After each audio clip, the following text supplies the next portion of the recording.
tangis pecah saat satu persatu jenazah korban kebakaran dievakuasi keluar gedung perusahaan jasa pesawat tanpa awak atau drone di Jalan Ledjen Suprapto, Kemayoran, Jakarta Pusat.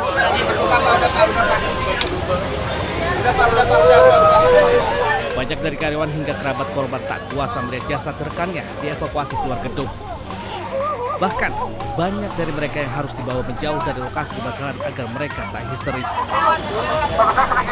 Duka mendalam juga dirasakan keluarga korban yang mendatangi rumah sakit Polri. Salah satu korban, Novia, berasal dari Lampung yang dalam kondisi hamil 8 bulan. Korban tewas setelah terjebak di lantai 5. Saya dapat kabar itu tadi kebakaran di lantai 5, ya itu kabarnya udah nggak ketolong. Itu korbannya yang ibu hamil. Mungkin dari asapnya ya, oksigennya itu kan yang bikin ya itulah nggak ketolong ya. Saudara abang kerja di situ, Bang? Istrinya kerja di situ. Dari hasil pemeriksaan awal, kebakaran diduga dipicu dari baterai drone yang sedang diisi daya. Aparat Satuan Reserse Kriminal Polres Metro Jakarta Pusat telah memeriksa 6 orang saksi termasuk HRD. Penyidik juga akan memeriksa pemilik dan penanggung jawab gedung. Tim Liputan News melaporkan.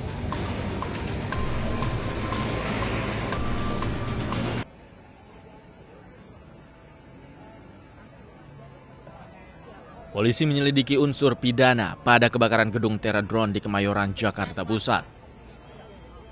Setelah melakukan pemeriksaan terhadap 6 karyawan yang selamat, penyidik menjadwalkan pemeriksaan pada 2 saksi kunci dari pihak manajemen gedung. Ada 2 orang saksi kunci lagi yang akan kami periksa, termasuk dari pihak manajemen. Tentunya kami berharap bahwa pemeriksaan ini bisa membuat terang, dan kami masih melaksanakan penyelidikan untuk menemukan apakah ada pidana atau karena kelalaiannya yang menyebabkan korban begitu banyak. Sementara itu, dalam tinjauannya ke lokasi kebakaran, Menteri Dalam Negeri Tito Karnavian menyoroti izin bangunan gedung dan sertifikat layak fungsi. Dari diskusi tadi dengan Pak Wali Kota, Pak Kapolres, kemudian juga dengan Kepala Dinas Pemadam Kebakaran DKI, logika saya tadi ya berpikir bahwa setiap pembuatan bangunan juga harus ada pengujian tentang pencegahan kebakaran atau mitigasi atas kebakaran. Apalagi di Jakarta ini banyak sekali high rise building, gedung-gedung tinggi yang kalau terjadi kebakaran risikonya lebih besar dibanding dengan yang low rise building, daerah gedung-gedung yang rendah. Mendagri menilai harus ada regulasi yang mengatur pengecekan keselamatan gedung secara berkala agar kejadian ini tidak terulang kembali. Di Jakarta, Hendri Aprila, Seto Pratomo, iNews melaporkan.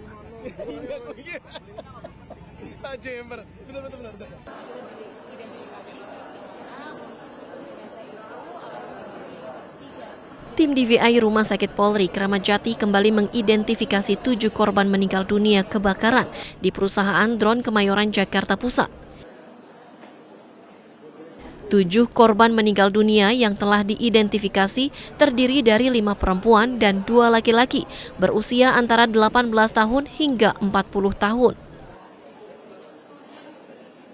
Dari hasil identifikasi, total 10 korban yang berhasil diidentifikasi dari 22 korban meninggal dunia.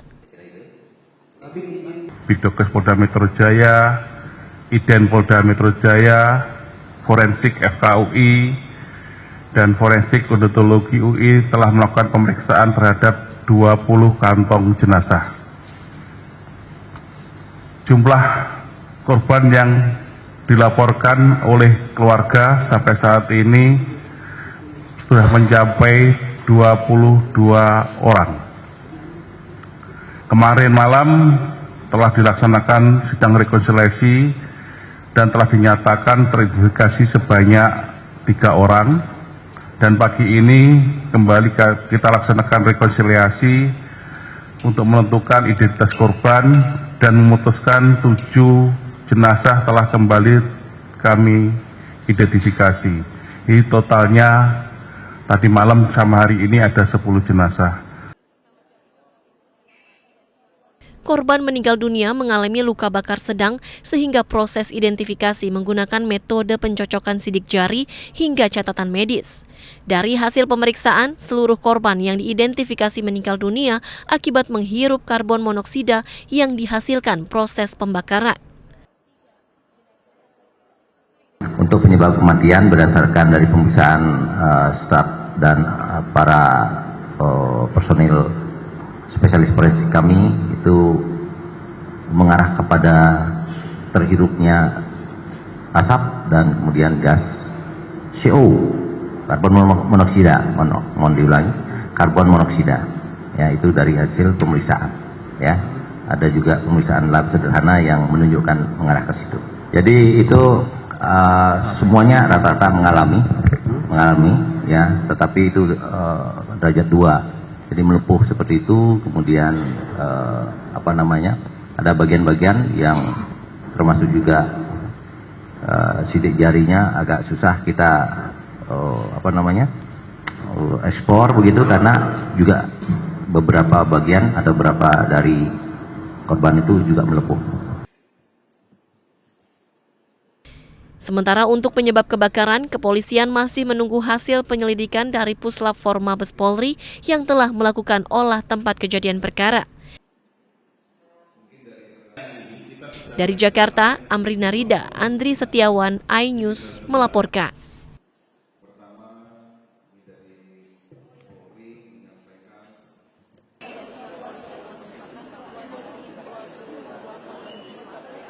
Usai proses identifikasi jenazah para korban kebakaran gedung perusahaan drone Kemayoran Jakarta Pusat, Pusdokes Polri Rumah Sakit Kramat Jati menyerahkan jenazah korban kepada keluarga. Sementara Polri melalui Kabid Humas Polda Metro Jaya menyebut membebaskan biaya penyerahan jenazah para korban hingga pengantaran ke rumah duka menggunakan ambulans Rumah Sakit Polri Kramat Jati. Pada siang hari ini kita akan melaksanakan prosesi penyerahan dari Kepala Rumah Sakit Polri setelah beberapa jenazah ini dilaksanakan identifikasi, diserahkan kepada penyidik, lalu dari penyidik akan menyerahkan kepada pihak keluarga yang sudah hadir. Prosesi ini dibantu juga dari Dokes Polri, Dokpol maupun Rumah Sakit Polri, mulai dari menyiapkan jenazah sampai dengan pengantaran. Tadi ditanyakan, alhamdulillah tidak ada penarikan biaya sedikit pun. Sementara sejumlah keluarga korban mendatangi Rumah Sakit Polri Kramat Jati untuk menjemput jenazah korban meninggal dunia. Rofi, salah satu keluarga korban, menyebut sempat kehilangan kontak dengan adiknya saat kejadian dan sempat mendatangi lokasi kejadian untuk mencari adiknya yang saat itu sedang magang di perusahaan Tera Drone, namun ternyata adiknya menjadi korban kebakaran tersebut. Terus pas jam 7 itu orang tua saya tuh bingung, googling tiba-tiba tempatnya ternyata terbakar gitu kan. Jadi kita langsung ke Teradron, cek lokasi.